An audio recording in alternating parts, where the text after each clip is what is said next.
So this is my circuit. It has two different power sources. The 5-volt power source is going on the left side of the breadboard, and then the 3.3-volt source is going on the right side of the breadboard with their grounds. And I have a push button that is connected to the supply right here on the top, and then it goes to the coil. And like I mentioned in class, the stronger the current, the more active the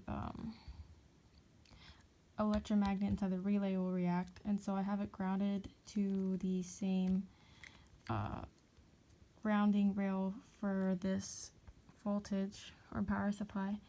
And then I have the power for the relay is going into the 5.5 or 5 volt with the motor.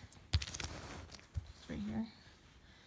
Is normally open, and then it's grounded. And on the other side, I have the 3.3 volt and the negative rail. And so I have a 220 ohm resistor going into the power supply rail, going to the power of the relay of this side.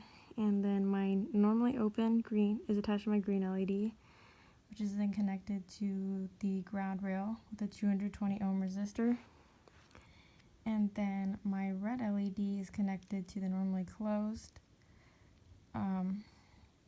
pin of the relay, and then connected through the cathode to the negative rail or the grounding rail with the 220 ohm resistor.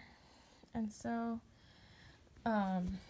this one I had to use a 9-volt battery because the motor was causing too much power surges for my laptop and started rejecting at the cord again. So this one was safer, and it kept going with a higher voltage power supply that could support the motor without disrupting anything. So plug it in, and there's normally open with my green LED on, and then when I press the button, it switches to normally closed, which closes off the power for the motor and the green LED, and then I have it switched to the red, which is my normally closed, that's now open, to indicate that the motor is no longer running. And so it can still go. And then that's my relay.